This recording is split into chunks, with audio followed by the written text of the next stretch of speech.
wametumia miezi 5 hawajajua hata nani aliyeua.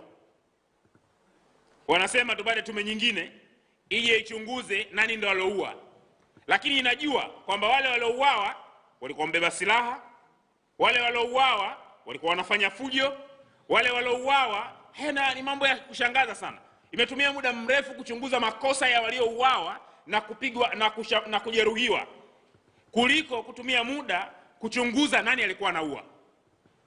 Haya ni mambo ya dhihaka ambayo hayapaswi kupewa nafasi katika wakati ambao taifa linaugua msiba mkubwa kama huu. Lakini udhaifu katika muundo wa tume, tunafahamu sehemu ya wajumbe wake kama vile waziri mstaafu wa ulinzi Dr. Stegmana Tax, yani waziri wa ulinzi ambaye alitakiwa aulizwe ilikuwaje vikosi vya ulinzi vimeua raia. Yeye ndo anakuja kuuliza. IGP mstaafu ndugu Mwema, yeye alikuwa mkuu wa majeshi, lile ndio jeshi lake. Badala ya kuwa ni sehemu ya watu ambao watakuwa consulted mapungufu ya kijeshi yaliyokuwepo mpaka kile kinatokea, yani jeshi la polisi lilishindwaje kuzuia hizo wanazoziita fujo, aite chochote kwa kiwango cha kulazimika kutumia risasi, yeye ndo anakuja kuuliza. Haya ni mambo ambayo yalionyesha kuwa hakukuwa na nia thabiti ya kukabiliana au kututoa hapa tulipo kwenda mbele. Kamati kuu iliona kwamba jambo hili au mambo haya yanafanya kuwa tume ya Jaji Chande iwe null and void.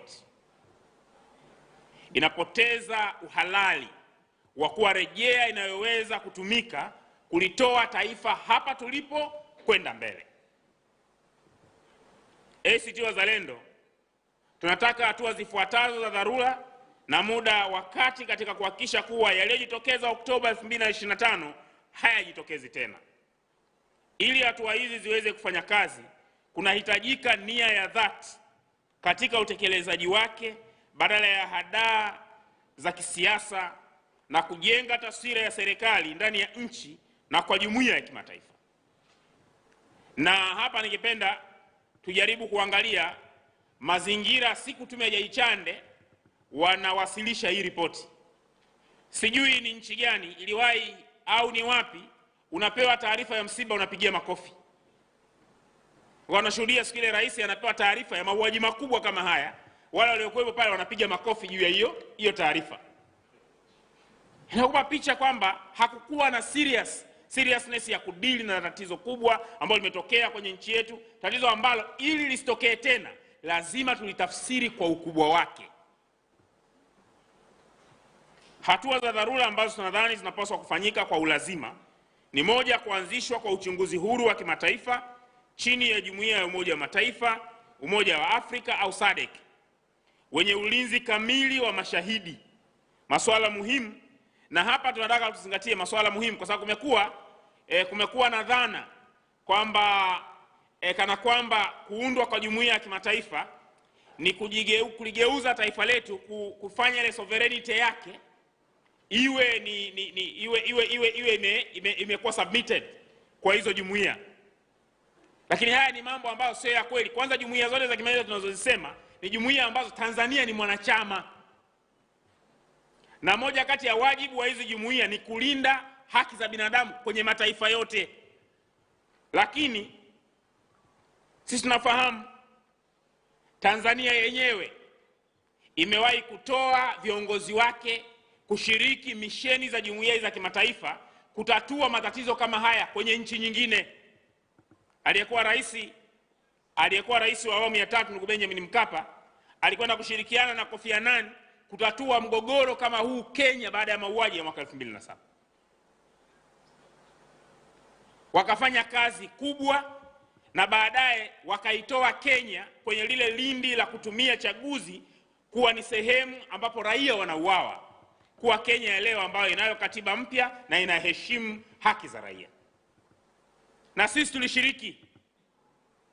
tumeshiriki Sudani ya Kusini chini ya jumuiya ya kimataifa.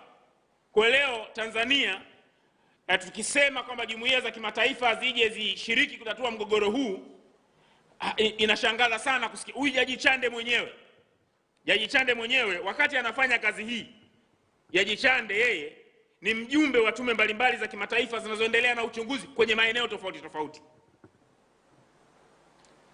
ACT Wazalendo tunapendekeza uchunguzi wa vyombo vya kimataifa ambavyo Tanzania ni mjumbe na anawajibika kutekeleza misingi ya vyombo hivyo, ikiwemo kuheshimu haki za binadamu na utawala bora. Tanzania yenyewe imewahi kutoa mchango katika kutafuta suluhu na amani kwenye nchi kama Kenya, Kongo na Zimbabwe.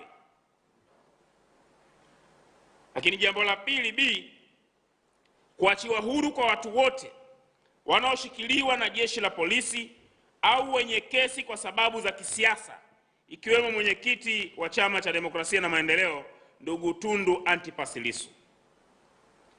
Wote tunafahamu kwamba matukio haya ya kisiasa yanajenga hasira miongoni mwa wananchi, yanaimarisha mpasuko katika taifa.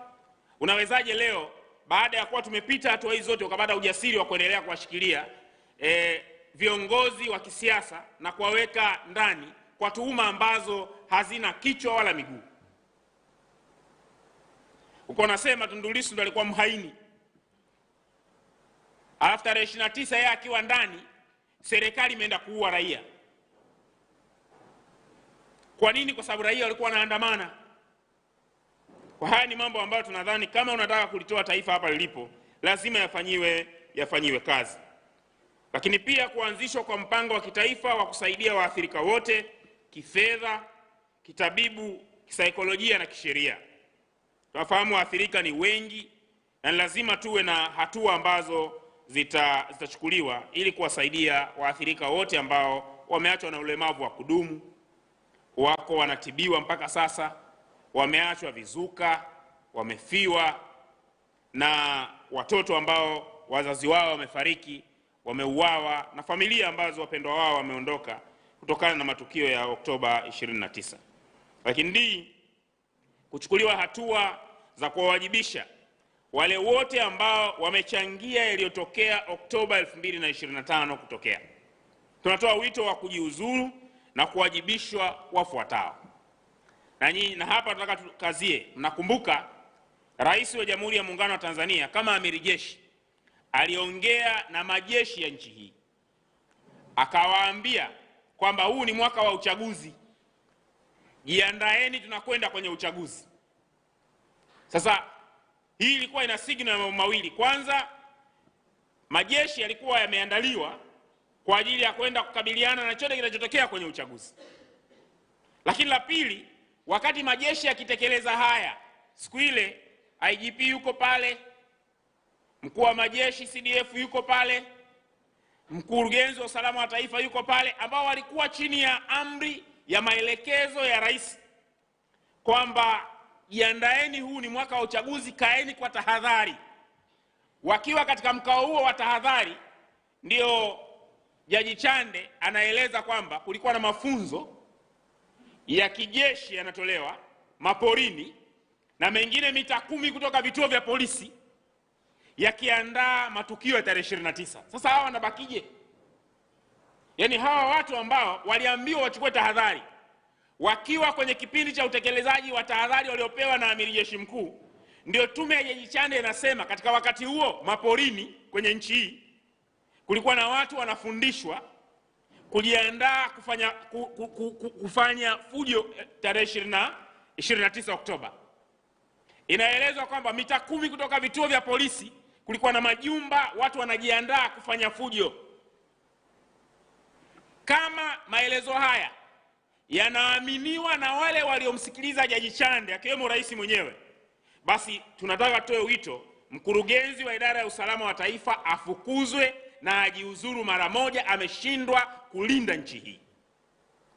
Lakini natoa wito mkuu wa jeshi la polisi IGP aondoke kazini, kwa sababu haiwezekani vituo vyake vya polisi mita 10 kutoka kwenye hivyo vituo kunawezekana kunapangwa hujuma itakaopelekea mauaji ya raia, na yeye na polisi wake wapo, hakuna wanachoweza kufanya. Mwisho wa siku unakuja kuambiwa kwamba haya yalipangwa mbele ya macho ya jeshi la polisi na hawakuchukua hatua.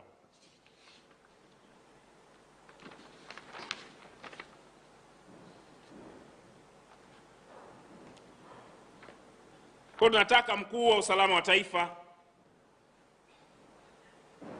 IGP pamoja na mkuu wa majeshi, wote hawa waondolewe kazini kwa sababu wameshindwa kulinda nchi hii. Na hauwezi kusema jambo hili halitatokea tena wakati watu waliokuwa na dhamana ya ulinzi wa raia kwenye nchi hii walishindwa kulinda raia, na maandalizi ya kuua raia yalifanyika mbele ya macho yao, huku wakiwa wameambiwa wakae mkao wa tahadhari. Lakini nataka msajili wa vyama vya siasa pamoja na mkurugenzi na mwenyekiti wa tume ya uchaguzi waondolewe kazini mara moja. Wao ni sehemu ya hiki kilichotokea. Msajili wa vyama vya siasa amekuwa muhimili wa uovu wa kuviingiza vyama vya siasa kwenye migogoro. Amejiingiza kwenye chaguzi kwa kiwango cha kuwaondoa wagombea wa vyama, na mwisho wa siku migogoro ya kiuchaguzi inatupelekea tupate mauaji kama haya. Tume ya Taifa ya Uchaguzi imeshindwa kusimamia uchaguzi, ikatoa haki kwa raia ya kuchagua viongozi wao kwa kiwango cha kujenga hasira na wananchi kujitokeza hadharani katika tarehe 29 Oktoba, jambo ambalo limepelekea mauaji, na wao ndio wahusika. Lakini wakuu wa mikoa iliyohusika na mauaji ya wananchi wawajibishwe, sababu wao ndio walikuwa wenye viti wa kamati za ulinzi na usalama. Mkuu wa mkoa wa Dar es Salaam Albert Chalamila anapaswa kutoka. Mkuu wa mkoa wa Mbeya Beno Malisa anapaswa kuondoka. Haiwezekani watu wanauawa, wewe ndio mwenyekiti wa kamati ya ulinzi na usalama, halafu eti wewe huwajibiki. Mkuu wa mkoa wa Songwe Jabiri Omari Makame aondoke. Mkuu wa mkoa wa Mwanza Saidi Mtanda aondoke. Mkuu wa mkoa wa Geita Martin Shigela anapaswa kuondoka. Mkuu wa mkoa wa Arusha Amos Makala anapaswa kuondoka. Mkuu wa mkoa wa Iringa Heri James anapaswa kuondoka. Mkuu wa mkoa wa Dodoma Rosemary Senyamule anapaswa kuondoka. Mkuu wa mkoa wa Shinyanga Mboni Mhita anapaswa kuondoka. Mkuu wa mkoa wa Mara Kanali Evans Alfred anapaswa kuondoka. Mkuu wa mkoa wa Ruvuma Brigedia Generali Ahmed Abasi wanapaswa kuondoka. Hawa ni watu ambao wakiwa wenye viti wa kamati za ulinzi na usalama kwenye mikoa yao raia wameuawa. Hauwezi ukasema kwamba hawahusiki. Ni katika hatua gani wao waliruhusu risasi zikapige raia kwenye mikoa yao? Haya ni mambo ambayo yanapaswa kupewa uzito, na vinginevyo itakuwa hatuumizwi na msiba huu. Watu hawawezi kuwa wanauawa katika taifa lao wakipigania haki zao, halafu wale ambao wanahusika kwenye kulinda haki yao ya uraia wabaki ofisini wakiendelea na shughuli zao, halafu tukajidanganya kwamba jambo hilo haitokaa litokee tena. Litaachaje kutokea tena? Ni muathiri nani? Walioathirika watabaki kuwa ni waliouawa tu. Walioathirika watabaki kuwa ni wale waliojeruhiwa tu kwa risasi. Lakini wale waliokuwa na wajibu wa kuhakikisha kwamba risasi hazipigwi kwa raia, wale waliokuwa na wajibu wa kuhakikisha kwamba watu hawauawi, wanapaswa kuwajibika, ili kila mmoja itakapotokea tatizo la namna hii kwenye mkoa wake, kwenye nchi, atizame wajibu wake wa kunusuru taifa lisiingie kwenye mauaji ya raia.